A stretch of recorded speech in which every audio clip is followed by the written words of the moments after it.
Spicy Christmas, the way it was. And this piece taken from my book, Recollections of an Island Man, which can be found on Amazon. Spicy Christmas. It was the night before Christmas, and the wooden Morris chairs were a glittering dark brown. The floor was a mirror, glowing brighter than the glassy marble we used to pitch in the backyard. Hours of sandpapering and polishing had left elbows and hands aching. What the heck? It was Christmas. And Granny and Mammy, they wanted the place to look good. The sorrel and the ginger beer were already made.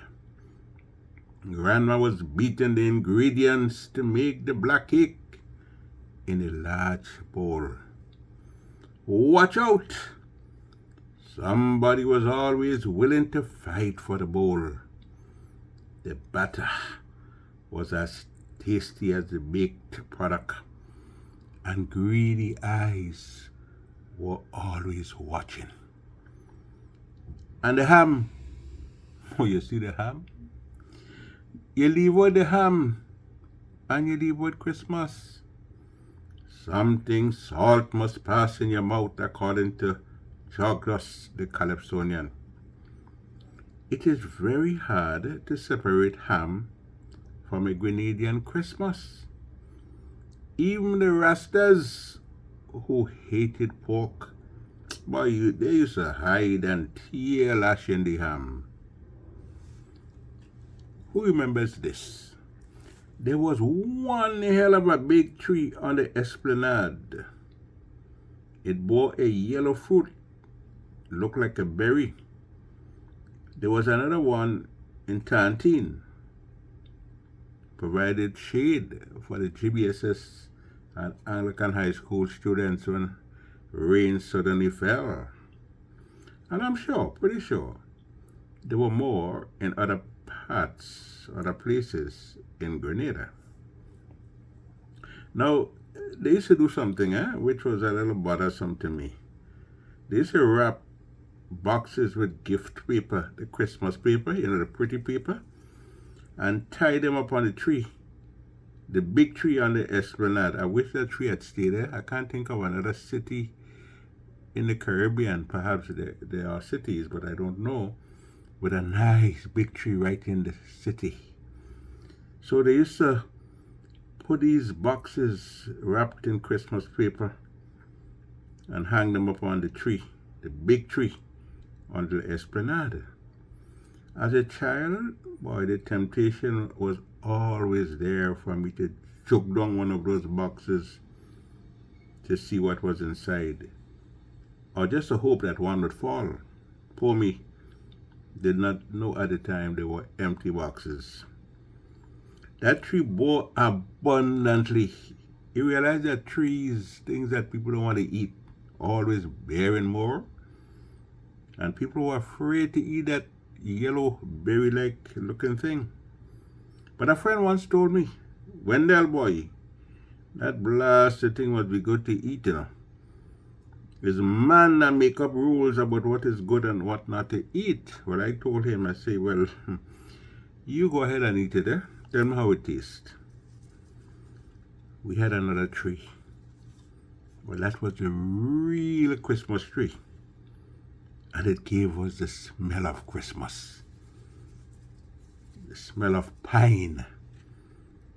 It put us in the right Christmas mood. That was the tree we decorated. And in those days, there were no cell phones and so on. So a little car or some little toy they'll put under the tree. And we had to call that George. Things have changed. Now, we were fond of the little 25-cent gun that used to bust shots. What's called busting shots. But sometimes you bought a roll of shot and the damn thing wouldn't bust, or just busted a few. So on the night before Christmas, we took out our starlight and we lighted it. And some children sent up rockets in the market square in St. George's, and then police used to get vexed. In fact, a police once held me, accused me of sending up a rocket in the market. I didn't do it. Grandma used to get annoyed if we lighted the starlight in the house. She used to shout out, "All you want to burn down the house."